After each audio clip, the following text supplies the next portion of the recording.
Olá, amigos do canal, tudo bem? Hoje iremos ter um tema livre e se você tiver já alguma dúvida, você pode digitar nos comentários. A gente tem um chat ao vivo, a gente vai interagir juntos, tá bem? Olá, meus amigos. Oi, gente! Olá, tudo bem? Olá. Sendo um tema livre, amigos, eu vou puxar um assunto aqui, inclusive pessoas que têm dúvidas, né? E vocês concordam ou me ajudem aí no tema. Eu vou gerar aqui uma pergunta e espero a interação de todo mundo, inclusive dos nossos amigos que estão aqui com o chat ao vivo, já podem fazer as perguntas que a gente vai estar aqui interagindo e respondendo também. Por exemplo, minha mãe, ela se foi, já desencarnou. Não adianta falar que é felizmente, que eu vou falar que é infelizmente. Não adianta, a gente se apega realmente, não é verdade? Certo. Infelizmente, ela se foi. A minha dúvida como eu disse anteriormente, não sei se foi o Marcelo ou a própria Isabel que falou um dia no centro, que a gente, quando desencarna, pode ter a sua afinidade, aceitação de ser aquilo que foi na encarnação passada. Ou seja, minha mãe, Cassimira, ela desencarnou, mas ela pode ter afinidade com vou falar um outro nome aqui, Renata. Ela teve afinidade com a sua encarnação quando ela era chamada de Renata. A minha dúvida é, eu perdi minha mãe, ou seja, eu não vou conseguir identificar minha mãe, porque a minha mãe era Cassimira, não Renata. Eu vou dar um pontapé inicial aí, Ney, para também abrir o material aí para os nossos amigos também fazerem as suas colocações, que aí a coisa fica mais rica, né, com vários pontos de vista. Eu vou partir para nós, Ney, da sua pergunta, que é uma pergunta bastante comum das pessoas que querem conhecer o Espiritismo, né? Eu vou partir daquilo que nós temos em mãos, que talvez dá a melhor ilustração da vida no mundo espiritual para espíritos mais ou menos do nosso nível evolutivo, que é o livro Nosso Lar. Então, lá no Nosso Lar, você vai recordar, né, até através do filme, para quem assistiu, que nós tínhamos a família da Dona Laura, da Senhora Laura, né? Da qual tinha o Lisias, que era o filho, que era o enfermeiro que atendeu o André Luiz, e ela recebe o grupo de familiares na sua casa em Nosso Lar, cujo marido já estava na Terra encarnado e que ela também iria voltar através do mecanismo da reencarnação. Então, o que nos dá a impressão, Ney, deixando isso muito claro para os nossos amigos, que nós estamos falando em tese, não é? Porque essa experiência de reencontro da família no mundo espiritual, cada um vai viver a sua experiência aí quando chegar o momento. Mas o que nós podemos colocar em tese? O que reúne os espíritos verdadeiramente, isso fala Kardec, no espaço, que reúne as famílias, é a afinidade, já não é mais o laço sanguíneo. Então, isso tem que ficar claro. O que une as famílias no mundo espiritual é o laço da afinidade, não é mais o laço do sangue. A posição que os espíritos ocupam no círculo familiar do além está muito ligada às experiências do passado, onde muitas vezes, por exemplo, a dona Casimira, que foi sua mãe, ela ocupou essa posição de mãe do Ney em outras existências, quando vocês atendiam por outros nomes terrestres. Mas esse afeto de mãe para com o filho, quem possui é a dona Casimira para com o Ney. O que não impede, por exemplo, a mãe de André Luiz, lá em Nosso Lar, ela vai dizer para o André Luiz que vai reencarnar para ajudar o pai dele, que estava envolvido com duas ex-amantes da Terra, já estava no além, estava envolvido com duas amantes, que ela ia receber como filhas. André Luiz fica até surpreso. Como é que a senhora vai receber essas mulheres de uma vida? Não fale assim. Não fale assim, são nossas irmãs. Ou seja, o coração, à medida que vai se elevando, ele vai se alargando. E essa família espiritual vai crescendo, né? O que não impede, embora a dona Casimira possa ter amor por outras pessoas, isso não vai diminuir, não vai minimizar o amor que ela sempre sentiu pelo Ney.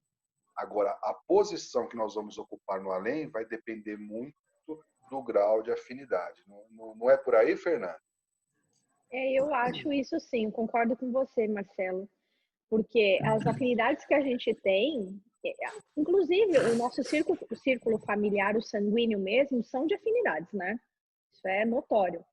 E a gente a gente tem dívidas para saldar do nosso passado e acertos para fazer, e por isso que a gente sempre está naquele mesmo círculo familiar. À medida que a gente vai evoluindo enquanto espírito, como você acabou de dizer, que foi o exemplo da mãe do André Luiz, isso vai se alargando, né? Então, você começa a ter círculos de afinidade maiores. Então, você já consegue receber, por exemplo, pessoas que, teoricamente, te fizeram mal numa outra encarnação e receber realmente, no caso, como o caso dela, como o lado maternal, né? Da afinidade maternal que ela vai ter para com essas duas meninas que serão as filhas dela. E eu acho realmente que essa afinidade que a gente tem é difícil da gente explicar em maiores informações, porque cada caso é um caso, como o Marcelo acabou de dizer, e a gente sabe que a gente não tem como avaliar as encarnações de todo mundo. O que eu acho que eu gostaria, assim, de colocar uma posição aqui, que é fugindo um pouquinho disso, é daquelas pessoas que nunca tiveram grandes problemas com a família em relação de, por exemplo, não dar valor ou de ter largado a família, e porventura essas pessoas podem vir num outro círculo familiar para que elas possam compreender o valor que aquela família tinha para ela. E aí sim, depois de uma ou duas encarnações, ou quando ela de fato aprendeu a lição, ela vai voltar para aquele círculo familiar dela. Mas o círculo familiar terreno, né? Porque o círculo familiar espiritual ainda continua sendo o mesmo. É isso? Sim.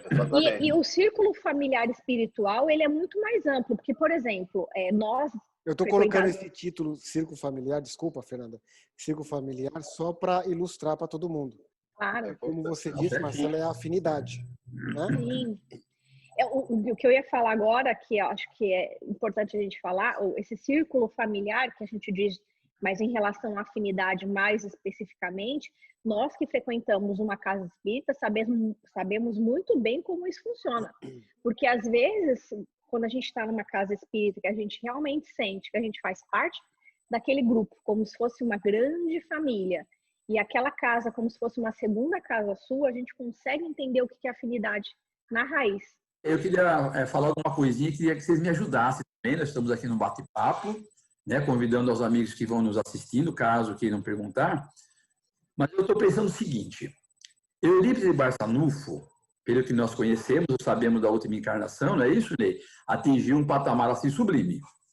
Só que nós sabemos que é um espírito que reencarnou várias vezes, né, inúmeras vezes, e nessas inúmeras vezes ele teve assim muitas famílias, muitas pessoas. Eu acredito que muitos desses espíritos, quando atinge um determinado grau evolutivo, ele se prontifica a ajudar aquelas pessoas. Não é assim? Pois bem, o que eu quero dizer é o seguinte: muitas das vezes existem inúmeros espíritos que atingem, né, um grau evolutivo, enquanto outros tantos estão na retaguarda. E eles retornando para o plano espiritual, se esse daí se apresentar como um Eurípides, como o nosso querido Ney disse, não vai conhecer. Não é assim? Ele vai ter que se materializar, ele vai ter que mostrar sua característica da encarnação de 100 anos atrás, ou de 200 anos atrás. Não pode acontecer isso? Porque aqueles ainda estão ligados a ele há 200 anos, ao qual eles não evoluíram. Por exemplo, um exemplo, né? Simples, o Eurípides de Barçanufo, há 200 anos atrás, foi um Miguel, né? Então, na vida daquelas pessoas, esse espírito Miguel, um espírito bom, né? Eles têm saudade dele, só que Miguel já reencarnou, agora é Eurípides. Mas aqueles não reencarnaram. Voltando para o plano espiritual, numa situação, ele pode ser que ele foi, que nem o nosso Ney disse, pode ser que ele foi irmão de alguém, ou ele foi tio, ou ele foi pai, ou ele foi... E aí ele se apresenta como naquela época, né? Assim, gente, que nós estamos discutindo, Por quê? Porque num livro chamado A Vida Fora da Matéria, existem espíritos que perderam já, né, a sua constituição perispiritual. É uma luz, é uma estrela. E aí nós vemos nas obras de André Luiz, como o nosso Evandro pode falar, o Marcelo, todos nós aqui, né? A Fernanda, que muitas vezes eles oram ali, aquela luz vem, né, naquele local onde tem vidros, né, e se materializa e vai tomando a forma, né, da sua última existência, ou aquela existência que se encontra numa situação evoluída. E aí, eu acho que é dessa forma que nós vamos encontrar sempre no mundo espiritual as nossas afinidades. Então, o nosso assunto é sobre afinidade espiritual, que essa é para sempre. José Carlos, o espírito, quanto mais se ilumina, dizem, né, os livros, até mesmo os cientistas agora, ele vai se desmaterializando, ele vai ficando menos denso, né? Então, ele vai assumindo esferas maiores.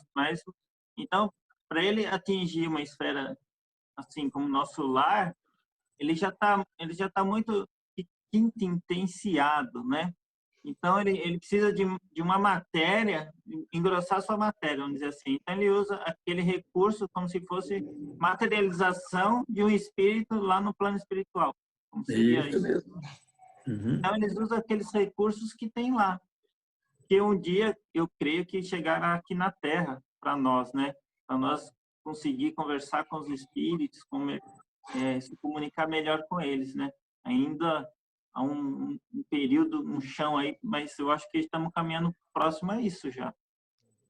E a gente conhece também os espíritos pelo cartão de visita, né? A gente sente a vibração.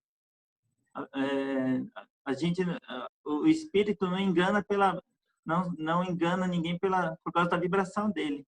Então, aquela vibração, Ney, de mãe que ela tem por você, que você sempre sentiu aquele amor, aquela vibração que ela emanava para você, quando você chegar perto dela, mesmo que ela esteja na forma de Renata, de uma outra encarnação, você vai saber que é a sua mãe. Vai falar, eu conheço a vibração, é minha mãe.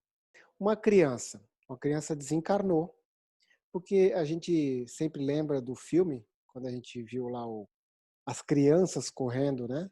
Lembra quando o André Luiz estava chegando na casa, né? E até que ele brincou, né? Quando que eu vou ter uma casa dessa, né? Aí tinha umas crianças correndo. Então, dá a entender que foram crianças que desencarnou. E como funciona nessa questão das crianças? Então, quer dizer, a afinidade das crianças, a criança que faleceu hoje, a afinidade dela era uma criança realmente? Na verdade, Ney, nós vamos ter um livro que não é da coleção de André Luiz, aí o Zé vai me ajudar, porque eu confundo um pouco esses livros, o Evandro vai me ajudar também, que é aquele livro onde nós temos a Blandina, trabalha numa espécie de uma colônia no mundo espiritual que é especializada em receber as crianças. Eu não sei se é entre a terra e o céu. Eu acho que é entre a terra e o céu. É isso, Zecão? Isso, entre a terra e o céu. Ela recebe o menininho, o Júlio, que tinha uma ferida na garganta, né? E ele tinha desencarnado de uma forma muito trágica. Tal. Suicida. Houve um problema também com a madrasta, não é isso, Fê? Que a madrasta também não socorreu a tempo. Ele encarnou e desencarnou 3 vezes, digamos que na mesma encarnação de um período. Entendi. Como criança sempre, porque como na última encarnação ele foi suicida, então ele encarnou e quando ele tinha uns 3 anos ele desencarnou porque ele teve um problema na garganta. Aí depois disso que ele ingeriu. Isso. Depois disso ele encarnou mais 2 vezes, mais uma como criança e desencarnou de novo. Ele desencarnou afogado a primeira vez. A segunda vez ele teve uma outra mãe, né? Que essa primeira mãe tinha morrido. Aí essa segunda vez ele morreu com esse problema na garganta. Aí ele encarnou uma terceira vez, que a gente não sabe, mas provavelmente foi a vez que ele deve ter ficado até adulto. Então, e aí, Ney, levando essa história aí em conta, no mundo espiritual, quando as crianças desencarnam, se o espírito já detém uma determinada evolução, ele num tempo muito curto ele volta à condição dele de apresentação, como nós estávamos comentando, que é essa apresentação já uma apresentação na maturidade ou na vida adulta ou até mesmo como um jovem. Mas enquanto ele está ainda sob a influência da última encarnação, é meio que natural que a mente que está ainda fixa na última existência não faça com que chegando no além ele já chegue nessa apresentação adulta. Então ele continua se apresentando como uma criança e curiosamente ele vai crescendo no além. Então à medida que ele vai retomando a sua condição no mundo espiritual, daqui a pouco não é mais uma criança, já é um adolescente, um jovem, ele vai crescendo. Agora, isso naturalmente. O espírito que está fora da média, ele automaticamente já retoma a sua condição normal de antes da encarnação dele, quando veio a falecer como criança. Então, existem sim espíritos no mundo espiritual que se apresentam na forma infantil, porque ainda estão com o condicionamento da última existência e que desencarnaram crianças. Então, em inúmeras passagens do André Luiz, nós vamos ver isso. Não é isso mesmo? Isso não quer dizer que é um espírito novo. Nem que é um espírito inferior, de forma nenhuma. É um condicionamento. Assim como você vai ter pessoas idosas no mundo espiritual que desencarnaram com 90, 95 anos e continuam com a aparência perispiritual de quando elas desencarnaram. Isso não é um sinal de inferioridade, superioridade ou que foi um espírito recém-criado. Não. É o condicionamento da última existência. Com o tempo, o espírito vai retomar a forma que lhe é própria. Não é? Espíritos que gostam ou que se sentem mais à vontade em se manifestar como idosos, você tem exemplos. Como tem exemplos da própria Blandina, que nós acabamos de falar, que no mundo espiritual ela é a Meimei, não é? Irma de Castro Rocha, desencarnou com 23 anos. No mundo espiritual ela é uma jovem de 25 anos. Você sabe, gente, o que eu estou pensando? E eu gostaria até que vocês nos ajudassem, né? É uma questão interessante sobre André Luiz. Quando André Luiz ele retorna, né, e encontra a Zélia já com uma outra pessoa, você vê, né, no desenrolar da história que, na verdade, André Luiz não tem uma afinidade espiritual. Não é isso? Tanto é que ele se vai ater num trabalho porque Narcisa conta, né, como ele fosse um cálice vazio. Então, é necessário ele se atirar ao trabalho, numa atividade, né? Então, a gente fica pensando assim, né? André Luiz, um espírito assim glorioso, maravilhoso. E a gente vai ver, então, que a afinidade dele com a mãe, ele tem uma afinidade poderosa com a mãe. Mas com a esposa, que já tem um outro, menos filhos, não existe um vínculo espiritual. E isso pode acontecer. Não é assim que a gente vê nos livros? É mesmo. O que tem, num primeiro momento, é um ciúme grande, né? Uma sensação de ter sido substituído. Mas deve ser os últimos resquícios humanos, né? Apego, né? Assim, não é um apego, isso, mas não é uma coisa assim que ele fala, nossa, é o amor, né? Voltando a Meimei, Zé, você vê que a Irma, ela desencarna e quando ela vê que o Arnaldo volta a se casar, o ex-esposo, o Chico conta que ela faz um pedido a Emmanuel. Eu não dá para ser esposa, mas eu quero ser filha deles. Eu quero estar perto do meu amor, que era o Arnaldo. Então você vê, era uma afinidade. Uma afinidade. Né? E a Isabel fala que o Chico disse que a Marisa Lorena Babini, que é um espírito que colocou o nome do centro através da mediunidade do Chico, um coração ligado ao Jesus Redivivo, o Chico falou para a Isabel que ela tinha mais ou menos a mesma condição espiritual de Meimei. Mas em que sentido? Que ela tinha percebido que o esposo iria se casar e ela aceitou.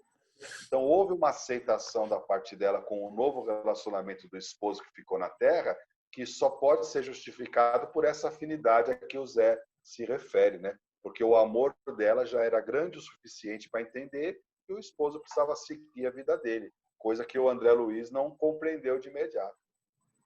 Você ia falar alguma coisa, Fernanda?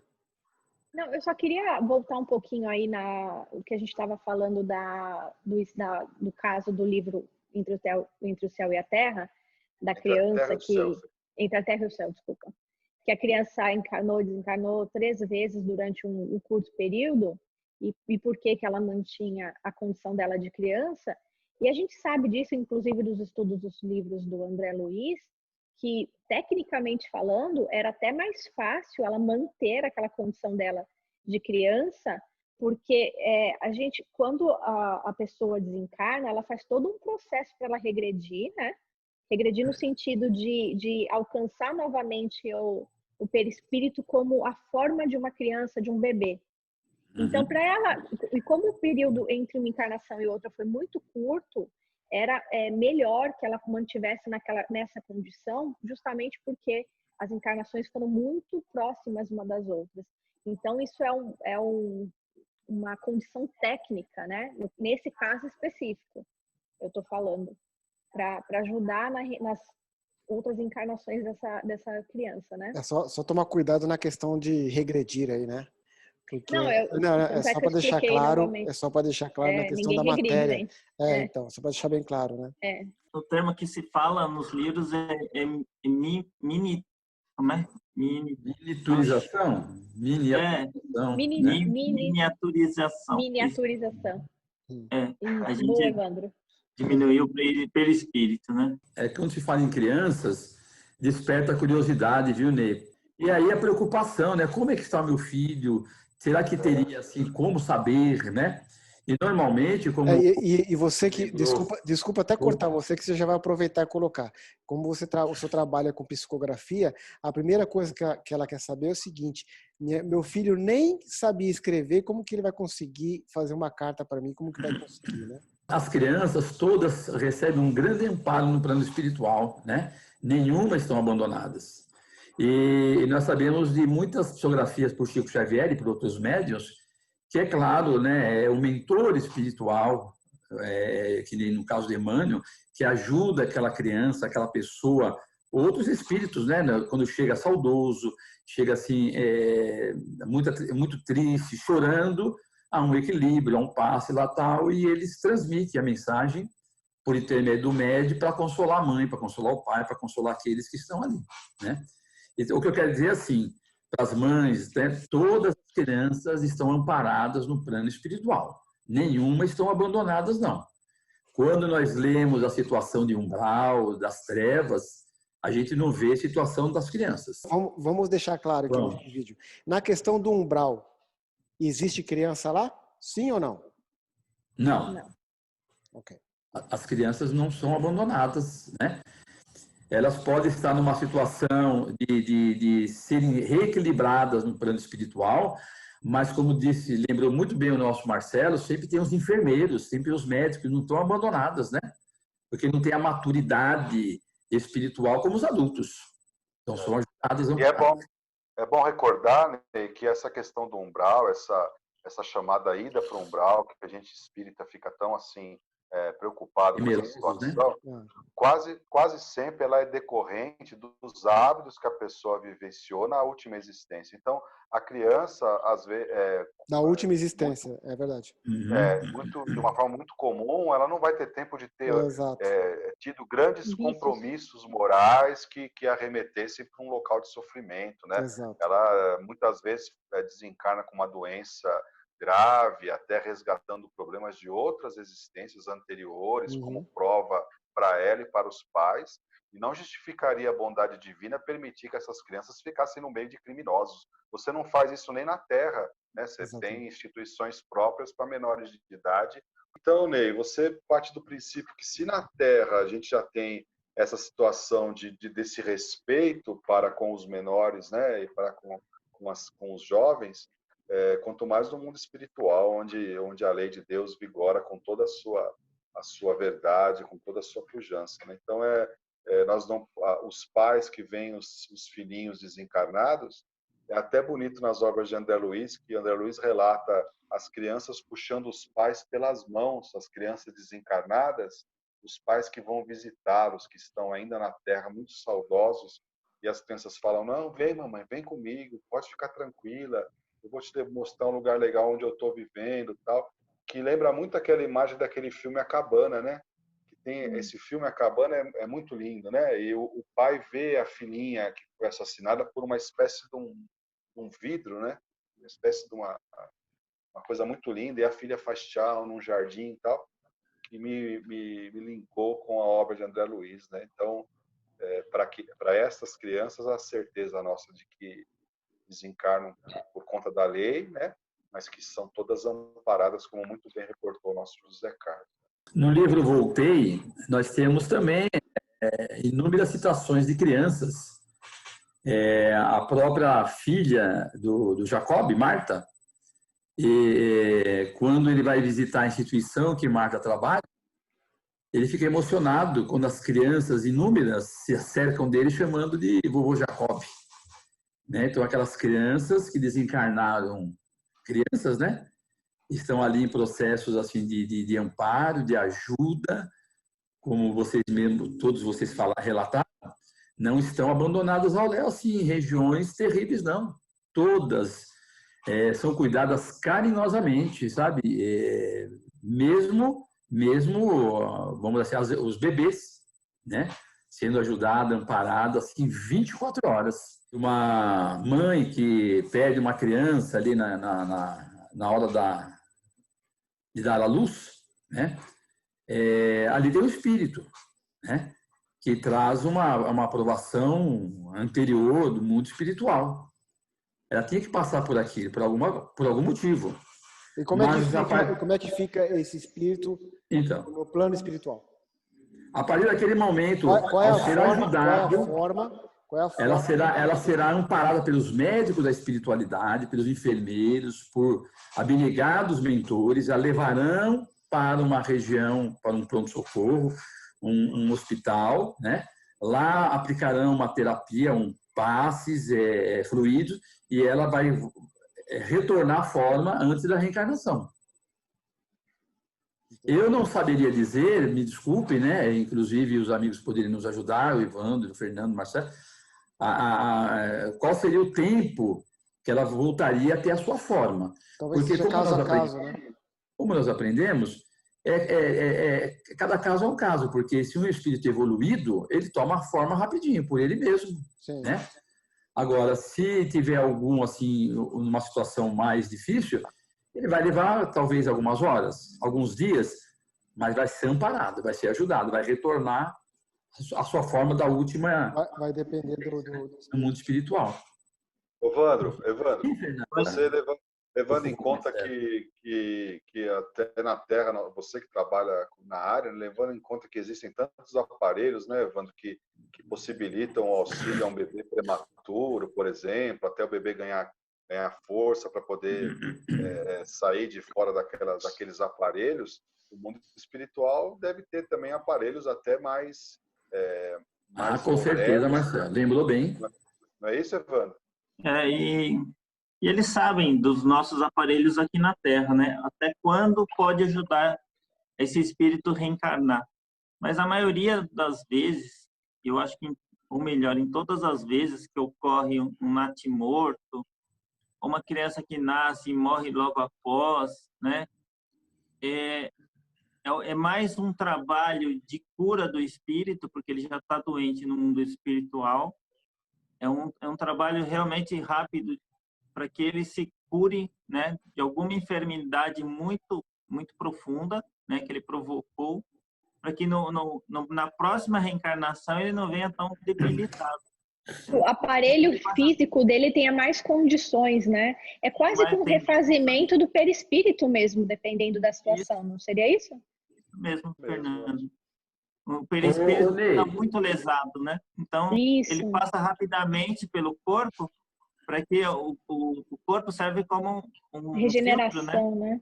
Uma regeneração. Então, fica toda aquela parte doente e ele volta depois para uma próxima reencarnação muito mais sadio. E é lógico que os pais, nesse caso, também estão envolvidos com a situação, né, gente? Como é no... As pessoas que estão nos assistindo ao vivo aqui chegou uma pergunta interessante, Ney. Ela está perguntando das pessoas, das mulheres que desencarnam gestantes. O que nós poderíamos fazer? Olha que interessante. Perfeito. Uma mulher gestante aí de 5, 6 meses e desencarnou. Certo. Eu conheço mensagem do Chico, mensagem que não vou saber precisar para vocês. Vou deixar isso daí para depois passar para os nossos amigos. Mas a questão é que, por mais que cause surpresa, ambos são levados para a espiritualidade, onde são tratados, como disse o José Carlos, e lá é feito, muitas vezes, a retirada, né? Porque o processo de união dos dois já está concretizado. Então, se desencarna num acidente, ela vai, com essa mesma forma, o perispírito vai estar ali, já como diz no Missionários da Luz, já interiorizou primeiro no corpo espiritual dela aquele espírito que está chegando. É uma ligação muito, muito sublime, né? Da mãe e muito próxima. E aí acho que precisa fazer. E acontece, acho que um parto, né? Como se fosse um parto. Isso mesmo, Fernanda. Um parto no plano espiritual. Sim, claro. Para dar uma ideia para os nossos amigos, tá, Ney? Para dar uma ideia. Gente, eu acho que foi bem bacana. Bem bacana esse tema aberto, né? Esse tema livre, inclusive com o pessoal interagindo com a gente, né? A gente precisa voltar a fazer isso, né? E se você que está com a gente aí gostou, quer tirar mais dúvida, então dá um resultado para a gente. Se você gostou desse formato, então dá um like, comente aí, né? Na verdade, gente, isso vai ajudar a gente, né? Vai ajudar a gente a colocar outros temas, né, que vai ajudar todo mundo. Então, a gente não tem uma pretensão aí, né, Ney, de querer falar, olha, a gente tem a solução para tudo, a resposta para tudo, né? A gente tem uma experiência... Muito menos esgotar o assunto. Ou esgotar o assunto. Tem uma resposta literária. Vocês veem, os amigos podem ver que a gente tenta buscar em livro, tenta buscar o que a gente já leu, já estudou, para não ficar jogando achismo, né? Eu acho isso, eu acho aquilo. E o que a gente não sabe, a gente coloca. Em tese, né, a gente entende que deve ser por aqui. Tem uma frase, gente, que a nossa querida Isabel sempre fala, né? Eu não sou dona da verdade. Não é, gente? A gente também não é. A gente estuda, como o Marcelo falou, a gente estudou um pouquinho disso ou daquilo, mas, assim, obviamente tem mais assuntos, mais informações, e cabe cada um ter procurar, né, a sua verdade, como ela disse. Tá certo, gente. Muito obrigado, então. Esperamos vocês aí no próximo vídeo. Muito obrigado, gente. Tchau. Dê um like aí. Comente. Tchau, gente. Obrigada.